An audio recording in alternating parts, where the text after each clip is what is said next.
Hi everyone, welcome back to my channel run classes for you में। आज हम class 10th 2024 Hindi का viral paper करने वाले हैं। यही आपके बोर्ड एग्जाम 2024 और 22 फरवरी को देखने को मिलेगा। तो आप लोग इस वीडियो को अंत तक देख लीजिए। पूरा का पूरा पेपर में सलूशन करके आपको दिखाने वाला हूँ। पूरा का पूरा पेपर में सोल्व करके आपको दिखाऊंगा। बस आप लोग अंत तक बने रहिएगा, क्योंकि आप याद रखना कि यही वाला कोड जो है आपका बोर्ड एग्जाम में आएगा।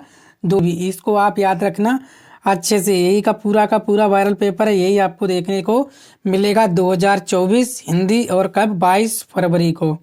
ठीक है, यहाँ पर आप अपना अनुक्रमांक डाल देना, जो भी आपका हो। यहाँ पर अपना नाम डाल देना। मुद्रित प्रश्नों की संख्या पूरी की पूरी 11 है। पूर्णांक आपको 70 नंबर पक्का। अगर आपने ये पूरा वीडियो अंत तक देख लिया, पूरा सोल्यूशन वीडियो है, आप समझ लीजिए कि मैं देख रहा हूँ और हमारे एग्जाम में आने वाला है। तो समय है आपका 3 घंटे 15 मिनट का। तो प्रारंभ के जो आपको निर्देश दिए जाते हैं वो पढ़ लीजिए ध्यान से, उसके बाद ही पेपर को आप लोग हल करना। नोट: प्रारंभ के जो 15 मिनट हैं वो परीक्षार्थियों को प्रश्न पत्र पढ़ने के लिए निर्धारित हैं। निर्देश: सभी प्रश्न अनिवार्य हैं। इस प्रश्न पत्र के 2 खंड, खंड आ तथा खंड बा हैं। खंड आ में 1 अंक के 20 बहुविकल्पीय प्रश्न हैं, जिनके उत्तर आपको OMR उत्तर पत्रक पर देने हैं। खंड आ के प्रत्येक प्रश्न का निर्देश पढ़कर केवल प्रदत्त OMR उत्तर पत्रक पर ही उत्तर दें। ठीक है, ये सारी चीज़ें आप पढ़ लेना आराम से। ठीक है, OMR उत्तर पत्रक पर उत्तर देने के पश्चात उसे नहीं काटें, बिल्कुल काटना नहीं है। और ना ही आपको इरेजर का प्रयोग करना है, ना ही आपको व्हाइटनर का प्रयोग करना है। प्रश्न के अंक को उसके सम्मुख जो है अंकित होंगे। जो भी प्रश्न होगा उसके अंक जो है आपको आगे दिया हुआ होगा। खंड बा में 50 अंक के वर्णनात्मक प्रश्न हैं। खंड बा में सभी प्रश्नों के उत्तर एक साथ ही करें। प्रथम प्रश्न से आरंभ कीजिए तथा अंतिम प्रश्न तक करते जाइए। जो प्रश्न न आता हो उस पर समय नष्ट ना कीजिए दोस्तों। ठीक है, अगर आपको कोई प्रश्न नहीं आता है तो उसे आप छोड़ देना और उस पर समय नष्ट मत करना, और बाद में उसको हल कर देना। उसे छोड़ना बिल्कुल भी नहीं है, बाद में उसको बना बना के आप अच्छे से लिख देना। चलिए चलते हैं हम अपने खंड आ की तरफ, जिसमें 20 बहुविकल्पीय प्रश्न है, उनका उत्तर आपको देना है। ठीक है, चलते हैं। खंड आ बहुविकल्पीय प्रश्न है। देखो, इस तरह से आपको अंक जो है सामने मिल जाएंगे देखने को। 1 अंक का है और 20 बहुविकल्पीय प्रश्न है जो आपको करना है। तो चलिए, पहला प्रश्न क्या कह रहा है कि निम्नलिखित कथनों में से कोई एक कथन सही है, उसे पहचान कर लिखिए। जयशंकर प्रसाद एक आलोचक के रूप में प्रसिद्ध हैं। अब प्रेमचंद अपने घर में की लेखिका शिवरानी देवी हैं। रामचंद्र शुक्ल की गणना श्रेष्ठ कवि के रूप में होती है। रांगेव राग कवि के रूप में प्रसिद्ध हैं। बताइएगा, इन 4 विकल्पों में कोई एक विकल्प आपका सही होने वाला है। जो सही विकल्प है उसका आपको आंसर करना है। ठीक है दोस्तों, तो आप क्या बता रहे हो? आप बता रहे हो कि खा यानी बी, प्रेमचंद अपने घर में की लेखिका शिवरानी देवी हैं। ठीक है, बिल्कुल आपका आंसर जो है सही है। प्रेमचंद अपने घर में की लेखिका कौन है? शिवरानी देवी है। ऑप्शन नंबर बी आपका क्लियर आंसर है। इसके बाद मेरी तिब्बत यात्रा कृति है राहुल संकीर्तन की, जयशंकर प्रसाद, जैनेन्द्र कुमार अज्ञे। बताओ आप, मेरी तिब्बत यात्रा किसकी कृति है? तो आप सभी जानते हो जो मेरी तिब्बत यात्रा है वो राहुल संकीर्तन की है। ठीक है, ऑप्शन नंबर ए इसका करेक्ट आंसर। इसके बाद तीसरा बोला गया, क्या लिखूं किस विद्या की रचना है? निबंध है, नाटक है, उपन्यास है, कहानी है। तो क्या लिखूं किस विद्या की रचना है? तो आप सभी जानते हो जो क्या लिखूं वो क्या है आपका एक निबंध है। क्या है दोस्तों? एक निबंध है, याद रखेंगे। ठीक है ना, क्या है आपका? निबंध। इसके बाद चौथा प्रश्न देखो आप, क्या बोला गया है कि आकाशदीप के लेखक हैं हजारी प्रसाद द्विवेदी, जयशंकर प्रसाद, प्रेमचंद, रामधारी सिंह दिनकर। तो आकाशदीप के कौन है? तो वो हैं आपके जयशंकर प्रसाद। जयशंकर प्रसाद की बहुत सी रचनाएं हैं, इन्हें आपको याद रखना है। कामायनी हो गया, ठीक है, आंसू हो गया, ये सारी रचनाएं आप तैयार कर लेना। झरना हो गया और तितली हो गया। क्या हो गया दोस्तों? तितली, ठीक है ना, ये सब रचना है उनकी। और आकाशदीप तो है ये, ठीक है ना। चलो, इसके बाद श्री कृष्ण गीतावली के रचयिता हैं तुलसीदास, सूर्यदास, भीषण, भारतेंदु, हरिश्चंद्र। तो श्री कृष्ण गीतावली के रचयिता कौन है? तो आप सभी जानते हो, वो है आपके तुलसीदास। कौन है? तुलसीदास। ऑप्शन नंबर ए इसका करेक्ट आंसर है। आंसू के रचनाकार हैं अयोध्या सिंह उपाध्याय, मिथिली गुप्त, महादेवी वर्मा, जयशंकर प्रसाद। तो मैंने अभी बताया जो आंसू के रचनाकार हैं वो हैं आपके जयशंकर प्रसाद। अभी हमने बताया था आपको। ऑप्शन नंबर डी इसका करेक्ट आंसर है। इसके बाद रीतिकाल का समय माना जाता है, जो रीतिकाल का समय है वो माना जाता है सन 1993 से 1318 ई तक। ये तो उल्टा हो गया, ये तो हो नहीं सकता। सन 1318 से 1643 ई तक, सन 1643 से 1843 ई तक, सन 1843 से आज तक जो रीतिकाल का समय है। ठीक है, तो आप याद रखेंगे कब से कब तक है, तो वो है सन 1643 से 1843 तक। ठीक है, ऑप्शन नंबर जो सी है आपका बिल्कुल करेक्ट आंसर है।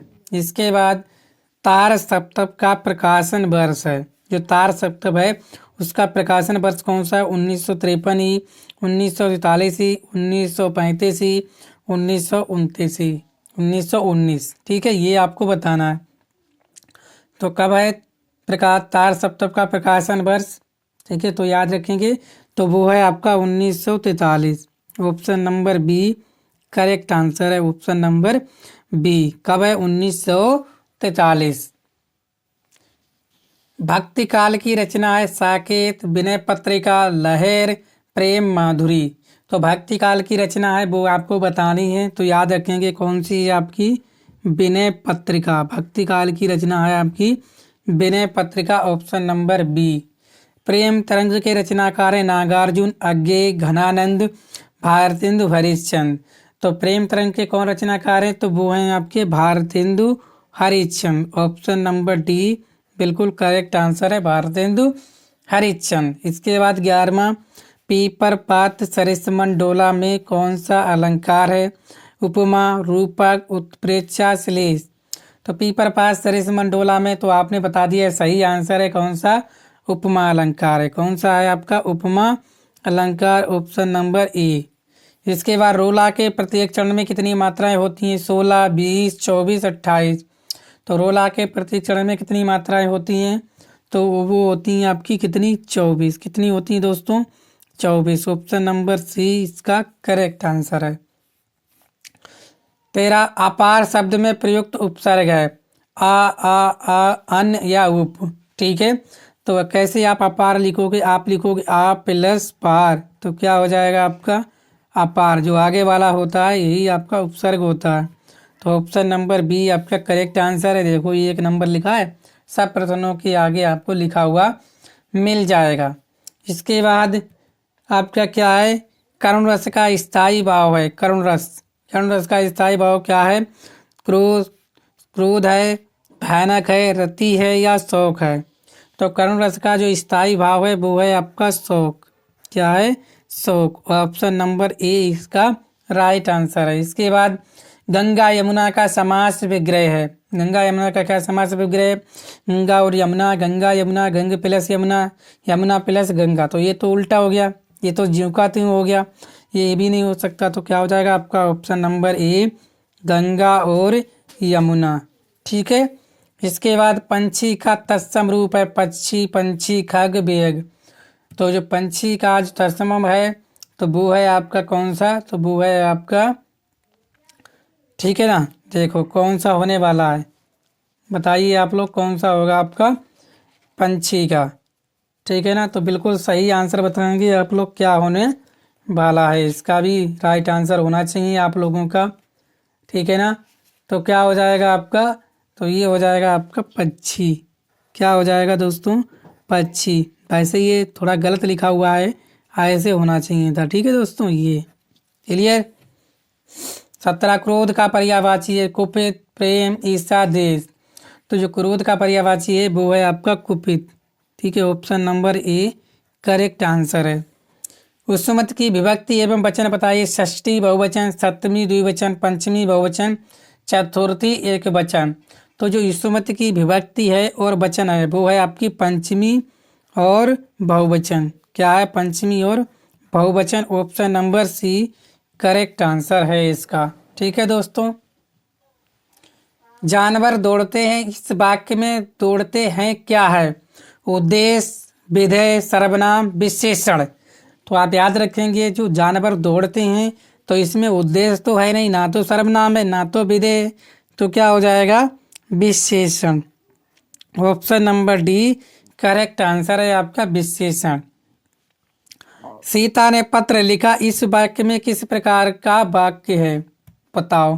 भावे प्रयोग, कर्मणी प्रयोग या कर्तरी प्रयोग, इनमें से कोई नहीं। तो सीता ने पत्र लिखा, इस वाक्य में किस प्रकार का वाक्य है? भावे प्रयोग, कर्तरी प्रयोग। देखो सीता ने क्या किया? एक पत्र लिखा, उसने क्या किया? अपना एक कर्म किया। लिखने का मतलब क्या होता है? कर्म किया। तो इसका क्या आंसर हो जाएगा? कर्मणी प्रयोग। ऑप्शन नंबर सी इसका करेक्ट आंसर है। ठीक है। अब हम करेंगे खंड बा वर्णात्मक प्रश्न। देखो अंक दिए हैं आपको सामने, कितने अंक का है? 2 प्लस 2 कितने हो गए आपके? 6। तो क्या हिंदी में प्रगतिशील साहित्य का निर्माण हो रहा है? उसके निर्माता ये समझ रहे हैं कि उनके साहित्य में भविष्य का गौरव नहीं थे, पर कुछ समय के बाद उनका ये साहित्य भी अतीत का स्मारक हो जाएगा और आज जो तरुण है वही वृद्ध होकर अतीत के गौरव का स्वप्न देखेंगे। उनके स्थानों में तरुणों का दूसरा दल आ जाएगा जो भविष्य का स्वप्न देखेगा। दोनों के स्वप्न सुखद होते हैं क्योंकि दूर के ढोल सुहावने होते हैं। तो आपको पता चल गया होगा, यही का आपको सभी के प्रश्नों को उत्तर देने। क्या है? उपयुक्त गद्यांश का संदर्भ लिखिए, रेखांकित अंश की व्याख्या कीजिए, अतीत का स्मारक हो जाएगा का तात्पर्य स्पष्ट कीजिए। पूरा का पूरा ये 101% पूरा का पूरा सॉल्यूशन पेपर है, आप इसको अच्छे से तैयार कर लीजिए। क्या है? देखो संदर्भ है, उत्तर देखो संदर्भ क्या? प्रस्तुत इस वाले का, ठीक है। प्रस्तुत गद्यांश हमारी पाठ्य पुस्तक के गद्य खंड में संकलित पाठ क्या लिखूं से लिया गया है। इसके लेखक पद्मलाल पुन्नालाल बख्शी जी हैं। समझ गए ना हम कौन है? ये हमारे संकलित क्या लिखूं से लिया गया, इसके लेखक पद्मलाल पुन्नालाल बख्शी जी हैं। रेखांकित अंश की व्याख्या क्या? आज हिंदी में नई विचारधारा रचने वाले साहित्यकारों का मानना ये है कि उनके इस साहित्य में भविष्य की संभावनाएं छिपी हैं जिस पर आगामी पीढ़ियां गर्व कर सकेंगी। ठीक है, ये सब आप पढ़ लेना आराम से, ऊपर वाला अच्छे से भाई पूरा का पूरा लिख देना होता है, थोड़ा बहुत चेंजेस करके। आज का साहित्यकार एक तरुण की तरह भविष्य के गौरव को निहारता है, किंतु जिस प्रकार एक तरुण समय के साथ साथ वृद्धावस्था में पहुंच जाता है, उसी प्रकार साहित्य भी शायद आधुनिक नहीं रहता। इसी प्रकार जो तरुण भविष्य आज भविष्य के गौरव की कल्पना में खोए हुए हैं, वह भी वृद्धि होकर वृद्ध मतलब बूढ़े होकर निश्चित रूप से अतीत स्मृतियों में खो जाएंगे। उनके स्थान पर फिर से नए तरुण साहित्यकारों का समूह आकर नवीन का सृजन करेगा। ठीक है ना, ये सब हो जाएगा आपका यहाँ से यहाँ तक। देखो लिखा ना, ये लिखा ना क्या? दूसरा दल आ जाएगा जो भविष्य का सपन देखेगा। दोनों ही सपन सुखद होते हैं क्योंकि दूर के ढोल क्या होते हैं? सुहावने होते हैं। ठीक है। अतीत का स्मारक हो जाएगा का तात्पर्य स्पष्ट कीजिए। ठीक है, तो क्या ये अतीत की यादों की स्मृति चिन्ह बन जाएगा? अतीत की यादों का स्मृति चिन्ह बन जाएगा। तो अतीत का स्मारक हो जाएगा, तात्पर्य क्या है? अतीत की यादों का स्मृति चिन्ह बन जाएगा। तो आपने कर लिए, आपको नंबर मिल जाते हैं पूरे में से पूरे कितने? 6। ठीक है, ऐसे ही आपको कर देना है अच्छे से। इसके बाद आप अथवा में यही कर सकते हो। क्या? ईर्ष्या का यही अनोखा वरदान है, जिस मनुष्य के हृदय में ईर्ष्या घर बना लेती है वह उन चीज़ों का आनंद नहीं उठाता उनके पास मौजूद हैं, बल्कि उन वस्तुओं से दुख उठाता है जो दूसरों के पास हैं। वह अपनी तुलना दूसरों के साथ करता है और इस तुलना में अपने पक्ष के सभी अभाव उसके हृदय पर दंश मारते हैं रहते हैं। दंश के इस दाह को भोगना कोई अच्छी बात नहीं है, मगर इस चालू मनुष्य करे तो भी तो क्या करे, आदत से लाचार होकर उसे ये वेदना भोगनी पड़ती है। ठीक है, तो इसमें जो प्रश्न है वही आपको उत्तर कर देना है। उपयुक्त गद्यांश का संदर्भ लिख देना है। गद्यांश के रेखांकन तंत्र की व्याख्या कर देनी है। लेखक ने इस तरह को अनोखा वरदान क्यों कहा है, इन प्रश्नों का उत्तर आप आसानी से कर देना, क्योंकि मैंने आपको पहला वाला सॉल्व करके दिखा दिया। इसको आप कर लेना घर पे, कोई भी दिक्कत नहीं होगी, आपके पेपर में ये छपने वाला है। ठीक है दोस्तों, अच्छे से आप इसकी भी कोशिश कर लेना। लेखक का नाम, बाकी चीज़ें सब ऐसे उतार देते हैं। ठीक है ना। चलिए, दो प्रश्न निम्नलिखित में किसी एक पदांश पर आधारित प्रश्नों के उत्तर दीजिए। 2 + 2 + 2 कितने अंक हैं आपके? 6 अंक का ये भी है। पदांश पर वो था आपका गद्यांश, ये था आपका पदांश। उधो मन ना भय 10 20, एक हो तो सो गयो शाम संको अबरोदय ईस। मतलब कि उधो मेरे पास 10 20 मन नहीं है। एक था, वो क्या था? वो श्री कृष्ण के साथ कहाँ चला गया? वो श्री कृष्ण के साथ कहाँ चला गया बताइए? मथुरा चला गया। ठीक है, बस इतना ही आपको कर देना होता है। इंद्री शीतल भई केशव बिन ज्यों देई बिनु शीस, आशा लागी रहित मन श्वासा जीवई कोट बरी, तुम तो सका श्याम सुंदर के सकल जोग के इस, सूर्य हमारे नंदन नद नंदन बिनु और नहीं जगदीश। आपको क्या उपयुक्त पदांश का संदर्भ लिखना, ये भी 2 अंक का। रेखांकन तंत्र की व्याख्या, ये भी 2 अंक का। इंद्री शीतल भई केशव बिन ज्यों देई बिनु शीस, उपयुक्त पंक्ति में कौन सा अलंकार है, ये भी आपका 2 नंबर का। टोटल हो जाएगा आपका 6 नंबर का। ठीक है, तो क्या है? संदर्भ। उत्तर देखो, संदर्भ का प्रस्तुत पदांश सूर्यदार द्वारा विरचित सूर्य सागर से लिया गया है। ठीक है, इतना आप लिख देना। 2 नंबर आपके कंप्लीट। रेखांकन तंत्र की व्याख्या, हे उद्धव हमारे पास 10 20 हृदय नहीं है, उनमें से एक को ईश्वर की आराधना में लगा दें। हमारे पास जो एक हृदय था वह कृष्ण के साथ ही मथुरा चला गया। बस इतने का आंसर यही था। बस आपको लिख देना है और 2 नंबर आपको पक्के। इसके बाद उपयुक्त पंक्ति में कौन सा अलंकार है? तो उपयुक्त पंक्ति में आपका उपमा अलंकार है। बस आपके 2 + 2 + 2 = 6 अंक आसानी से कंप्लीट। इसके बाद ये क्या, यहीं कहीं बिखर गई वह भग्न विजय मालासी, उसके फूल यहाँ संचित हैं ये स्मृतिशाला सी, शहे बार पर बार अंत तक लड़ी वीर बाला सी, आउत सी गिर पड़ी चिता पर चमक उठी ज्वाला से। ठीक है, इसका भी यही सब प्रश्नों के उत्तर देने हैं आपको। कौन से? इसका संदर्भ लिख देना है 2 अंक का। फिर इसका क्या लिख लेना? रेखांकित अंश की व्याख्या कर देनी है, इस पूरे की व्याख्या करनी है, और प्लस इसमें कौन सा अलंकार है, ये सब आप कर देना। आपको 6 अंक मिल जाएंगे। ये आप घर पे कर लेना अच्छे से। ठीक है ना, कोई दिक्कत नहीं। एक मैं हल करके दिखा रहा हूँ क्योंकि हमें पूरा पेपर सोल्व करना है। चलो, इसके बाद दिए गए संस्कृत पदांश में से किसी एक का संदर्भ सहित हिंदी में अनुवाद कीजिए। क्या?